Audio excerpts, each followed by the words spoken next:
जब देखा अरे ये सुख तो बड़ा प्यारा है। और हे राधे, हमारी लीला को, हमारी गोलोक धाम की लीला को वर्णन करने के लिए अब मुझे कोई चिंता नहीं है, अब ये सुख जाएगा। राधा रानी ने कहा, बोले महाराज ये सुख तो केवल राधे कृष्ण बोलना जानता है, बाकी कुछ बोलना तो इसको आता ही नहीं है। और ये हमारी गोलोक धाम की इतनी सुंदर लीला का वर्णन कैसे करेगा। तो महाराज भगवान कृष्ण ने कहा, हे सुक, तुम्हें कथाओं का अगर ज्ञान करना है तो तुम कैलाश पर्वत पर जाओ, क्योंकि वहां पर महादेव जी रोज अनेक प्रकार की सुंदर नित्य नई लीलाएं, भगवान की सुंदर चर्चाएं माता पार्वती को श्रवण कराते हैं। तो महाराज उस सुक ने क्या किया, वह सुक चलते चलते कैलाश पर्वत पर आया। और इधर क्या हुआ, एक दिन महाराज देवऋषि नारद जी, सारे देवताओं की सभा लगी हुई थी, तो उसी समय एक प्रश्न हुआ। तो प्रश्न में कहा, बोले महाराज अच्छा एक बात बताओ, आप सभी में से अपनी अर्धांगिनी है जो आपकी, सबसे ज्यादा प्रेम कौन करता है। तो ब्रह्मा जी से कहा कि आप सरस्वती जी से जो ब्रह्माणी है आप उनसे प्रेम करते हैं। तो ब्रह्मा जी ने कहा, बोले महाराज हमें सृष्टि की रचना करने से फुर्सत नहीं मिलती, प्रेम करने कौन जा रहा है। इसीलिए हम गारंटी से नहीं कह सकते कि संसार का सबसे बड़ा प्रेम करने वाला मैं हो सकता। अब भगवान विष्णु से पूछा, तो भगवान विष्णु ने कहा, बोले महाराज मुझे लक्ष्मी जी प्रिय तो है, मैं ये नहीं कहता कि मुझे प्रिय नहीं है, लेकिन भाई जब मेरे भक्तों का बुलावा आ जाता है ना, तो मुझे लक्ष्मी जी दिखाई नहीं देती, फिर मुझे अपने भक्त दिखाई देता है। मुझे अपने भक्त से ज्यादा अपनी प्रिया लक्ष्मी प्यारी नहीं है, मुझे अपना भक्त प्यारा है। तो इसलिए मैं गारंटी से नहीं कह सकता कि मैं लक्ष्मी को प्रेम करता हूँ। अब बाबा भोलेनाथ का नंबर आया, तो बाबा भोलेनाथ ने बड़े गर्व से कह दिया। और बाबा भोलेनाथ पहले बाद में बोल पाए, पार्वती जी पहले बोल पड़ी, बोले सुनो सुनो, कोई प्रेम करे ना करे, पर हमारे भोले बाबा मुझे सबसे ज्यादा प्रेम करते हैं। तो सभी देवताओं ने कहा, भाई अर्धनारीश्वर है आशुतोष भगवान, तो प्रेम करते तो होंगे। अब देवऋषि नारद जी को एक दिन मजाक सूझा, तो कैलाश पर्वत पर पहुंचे तो माता पार्वती जी भांग घोट रही थी, और भांग घोटते घोटते उसी समय नारद जी पधारे। तो नारद जी को देखा तो पार्वती जी ने कहा, आओ आओ नारद, बड़े दिन बाद आए हो, क्या बात है, कहाँ रहते हो। नारद जी ने कहा, मैया आया हूँ बस ऐसे ही भगवान का भजन करता रहता हूँ, और बाबा दिखाई नहीं दे रहे हैं, कहाँ गए हैं। तो मैया ने कहा होंगे यही कहीं पर बैठे राम जी का ध्यान कर रहे होंगे। तो नारद जी ने कहा, अच्छा आपने उस दिन सभा में तो बड़े गर्व से कह दिया था कि बाबा मुझे बहुत प्रेम करते हैं, मुझे बिना बताए कोई काम नहीं करते हैं, और आज देखो तो आपको बता के नहीं गए हैं, अकेले चले गए। तो पार्वती जी ने कहा, तो क्या हुआ, अरे चले गए तो चले गए। और माताओं में दिमाग कितना होता है, दिमाग तो बहुत होता है, लेकिन अगर पति की कोई कमी पकड़ लेना तो हाँ फिर समझ लो बिल्कुल पारा एकदम 100 पे पहुंचता है, फिर कुछ नहीं सुनने वाली, सास को ससुर को किसी की नहीं सुनना। फिर तो बड़ी ये लगता है कि अब जितनी जी आग दहक रही है ना, ये अंगारे कब निकले बाहर, लगता है ना। हाँ अब पार्वती जी ने कहा, हाँ ये तो बात सही है, आज बिना बताए चले गए। तो नारद जी ने कहा, अच्छा आपको हर बात बता के जाते हैं। बोले हाँ। तो बोले एक बात आपको और बताई होगी। बोले क्या। अच्छा आज तक आपको कभी बाबा ने ये बताया है कि उनके गले में जो मुंडों की माला आशुतोष भगवान शंकर पहने रहते हैं वो मुंड किसके हैं। अब तो भैया देवी जी का पारा एकदम बोले हाँ ये तो बात सही है, भले ही जगत जननी जगदम्बा है, सारे जगत की माता है, लेकिन पति के प्रति तो वही भाव है। बोली हाँ ये तो बात सही है। और बाबा ने ये बात मुझसे आज तक छुपाई क्यों? आने दो अभी मैं देखती हूँ कैसे छुपाई है। तो उस टाइम पे क्या होता था कि जब माताएं जरा गुस्सा हो जाती थी ना जब, तो उनके लिए अलग से कोप भवन बनवाए जाते थे। क्या बनवाए जाते थे? कोप भवन। तो अगर माता या पत्नी कोप भवन में जाके महिलाएं जाकर लेट जाती थी, गुस्से में जाकर आभूषण फेंक देती थी, तो बोले महाराज समझ लेते थे कि हाँ आज कुछ कहानी गड़बड़ है। तो महाराज अब पार्वती जी कोप भवन में चले। बाबा आए, बाबा ने जब देखा बोले महारानी तो है नहीं, जाकर कोप भवन में देखा तो एकदम गुब्बारे जैसा मुंह फुलाकर एकदम बैठी हुई थी पार्वती जी। अब महाराज जब बाबा भोलेनाथ पहुंचे तो उन्होंने कहा देवी जी क्या हुआ, फिर आप ऐसे कैसे हमसे असंतुष्ट हो सकती हैं? तो बड़ी मुश्किल से मनाया। अच्छा आपको क्या बात है? बोले देवर्षि नारद आए थे, इतना कहा बाबा भोलेनाथ समझ गए कि कहीं पर आग लगाने के लिए चिंगारी काफी होती है, और चिंगारी लेकर के आए कौन? बोले नारद जी। नारद आए हैं तो निश्चित कुछ ना कुछ आग लगाकर गए होंगे। तो बोले क्या बात है? बोले बाबा आप एक बात बताएं कि आज तक आपने मुझे हर बात बताई, आपने ये कभी नहीं बताया कि आपके जो गले में ये मुंड जो पहने हुए हैं आप, ये किसके हैं मुझे बताइए। तो बाबा ने कहा इतनी छोटी सी बात के लिए इतना गुस्सा कर रही हूँ? बोले हाँ।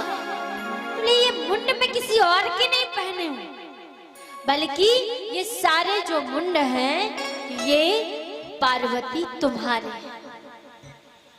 पार्वती जी ने कहा मेरे हैं? ये मेरे कैसे हो सकते हैं?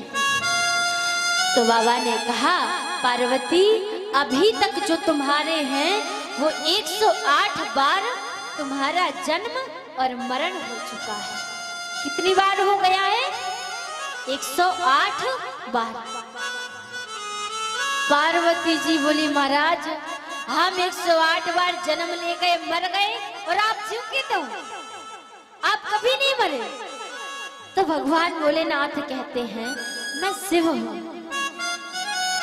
और मेरी मृत्यु इसीलिए नहीं हो सकती क्योंकि मैं अमर कथा का ज्ञानी हूं। किसका ज्ञानी हूं? अमर कथा। और जो प्राणी अमर कथा को श्रवण एक बार कर लेता है वो जन्म और मरण के बंधन से सदा सदा के लिए मुक्त हो जाता है। इसीलिए मैं नहीं मर सकता। अब पार्वती जी गुस्सा हो गई, क्रोधित हो गई, बोली महाराज ये गलत बात है, आप जन्म और मरण से मुक्त हैं और मुझे बार बार जीवन और मरण के चक्र में बांधते हैं, इसलिए आप मुझे अमर कथा का श्रवण कराइए। तो बाबा ने कहा अवश्य ही कराऊंगा। तो दोनों कैलाश पर्वत पर जाते हैं और वहां पर बाबा ने डमरू बजाया, और जैसे ही डमरू बजाया तो चारों तरफ जितने भी जीव जंतु पशु पक्षी थे सभी अलग अलग जगह पर उस डमरू की ध्वनि को सुनकर अन्यत्र चले गए। इसके बाद बाबा भोलेनाथ ने कथाओं का प्रारंभ किया, लेकिन जो वो सुख भगवान, राधा रानी और कृष्ण भगवान ने भेजा कथाओं को सुनने के लिए, बड़ी ठंडी ठंडी बर्फीली हवाएं, और वो सुख एक अंडे में जाकर अंडे के द्वारा उसका प्रागट्य हुआ, और ठंडी ठंडी बर्फीली हवाओं के कारण उस कथा का, अमर कथा का प्रारंभ बाबा भोलेनाथ ने किया। और इधर उधर बर्फीली हवाओं के कारण, बर्फ गिरने के कारण वह अंडा फूट गया और उसके अंदर से एक बड़ा ही सुंदर प्यारा सा कोमल पक्षी निकला, सुक पक्षी। तो महाराज अब बाबा भोलेनाथ ने कहा कि मैं कथा में इतना मग्न हो जाता हूँ, मुझे पता कैसे चलेगा कि आप कथा श्रवण कर रहे हैं, इसीलिए आप मध्य में राम राम का उच्चारण करें। तो इस प्रकार से राम राम कहते हुए 5 दिन तक मात्र पार्वती जी ने कथा को श्रवण किया और इसके बाद उनको कथा में नींद आ गई। और कथा में नींद तभी आती है जब आपके पूर्व जन्म के पाप होते हैं। अगर आपके पूर्व जन्म के, अब आप कहेंगे कि साक्षात जगदम्बा जगत जननी पापी कैसे हो सकती हैं, अपराधी कैसे हो सकती हैं, तो उन्होंने सती अवतरण में ये पाप किया था, भगवान की कथा का अपमान किया था। ये कल कथा में आपको विस्तार से श्रवण कराऊंगी। उसके अपराध के कारण पार्वती जी को नींद आई। अब बीच बीच में वो जो सुख था, वो राम राम, सुख की आदत होती है, कोई शब्द बार बार सुनता है तो वो उच्चारण करने लगता है और वह सुख बार बार राम राम शब्द का उच्चारण करने लगा। इस प्रकार से बार बार राम राम शब्द का उच्चारण करता रहा। कथा जैसे ही विश्राम हुई, अंतिम दिवस आया, विश्राम दिवस आया, भगवान भोलेनाथ कृष्ण कृष्ण नाम जपते हुए जैसे ही अपने नेत्रों को खोला, सामने देखा पार्वती जी तो निद्रावस्था में। अरे ये कैसे हो सकता है, पार्वती निद्रावस्था में है, फिर ये नाम उच्चारण कौन कर रहा था? तो पास में देखा एक सुक पक्षी, बड़ा ही उसकी आंखों में अमर कथा सुनने के कारण भगवान शिव का ही वो अंश रूप हो गया, जिसके कारण उसकी आंखों से तेज प्रकट होने लगा। और जैसे ही भगवान रुद्र ने देखा तो बड़े क्रोधित हुए और अपना त्रिशूल उस पक्षी के पीछे चला दिया। अब वो पक्षी दौड़ता दौड़ता दौड़ता दौड़ता चलता चलता चारों दिशाओं में घूमा, सभी जगह गया, लेकिन पीछे भगवान का त्रिशूल कौन शरण दे?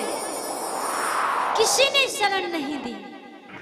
तब महाराज अब वो सुख पक्षी अपने लिए एक जगह ढूंढने लगा, स्थान ढूंढने लगा। तो व्यास मुनि के आश्रम, जिनका कालपी में है, जो हमारे उरई के पास में ही पड़ता है, तो वहां पर बड़ा सुंदर व्यास मुनि का आश्रम था। उनकी पत्नी विचिका देवी केस सुलझा रही थी। उसी समय को जमाई आई तो उस पक्षी ने देखा बोले इससे अच्छा स्थान और कोई नहीं है, और सीधा डायरेक्ट उनके मुख के द्वारा गर्भ में जाकर बैठ गए। अब महाराज भगवान भोलेनाथ क्रोध अवस्था में वहां पहुंचे तो वहां पर खड़े त्रिशूल लिए, बोले ये बालक जब निकलेगा मैं तभी इसका वध कर दूंगा। व्यास मुनि ने कहा, बोले महाराज छोटा सा बालक है, ये अपराधी नहीं है। बाबा ने कहा इसने कथा की चोरी की है। तो भगवान व्यास मुनि ने कहा कि ये कथाओं की चोरी नहीं होती, कथाएं तो बड़े भाग्य से प्राप्त होती हैं, और इसका सौभाग्य है कि आपके मुखारविंद से कथा को श्रवण किया, इसीलिए आप वापस जाइए। तो 1 वर्ष नहीं, 2 वर्ष नहीं, उस बालक ने माँ के गर्भ में 12 वर्ष तक, अब बोले महाराज वो बालक 12 वर्ष तक माँ के गर्भ में रहा और ओम ओम शब्द का उच्चारण माँ के गर्भ में तपस्या प्रारंभ कर दी। ओम ओम शब्द का उच्चारण हुआ तब व्यास मुनि ने हाथ जोड़कर प्रार्थना की, हे दिव्य पुरुष, आप जो भी हैं, आप स्वयं आशुतोष भगवान का अवतार हैं। आपसे मेरी प्रार्थना है कि अब आप बाहर आइए, आपका स्वागत है। और जैसे ही उस बालक की आराधना की तो बोले महाराज यमा प्रव्रजन्ति मनोमपीति कृत्यम् द्वैपायनो विरह कातर आजुहाव पुत्रेति तन्मयतया तर्हो अभिनेदुष्टम् सर्वभूतहृदयं मुनिमानतोषम्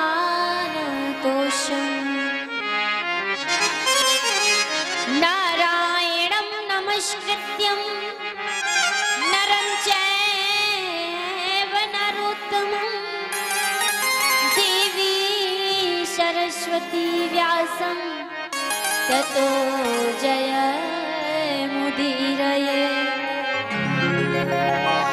बोले श्री सुखदेव जी भगवान की जय। बोले श्री व्यास जी महाराज की बोले श्री शिव शंकर भगवान की श्रीमद् भागवत महापुराण की जय। इस प्रकार से उस बालक का अवतरण हुआ। बोले श्री सुखदेव जी महाराज की जय। राधा वल्लभ सरकार की जय जय श्री राधे। आइए एक छोटा सा भजन और इसके बाद आरती।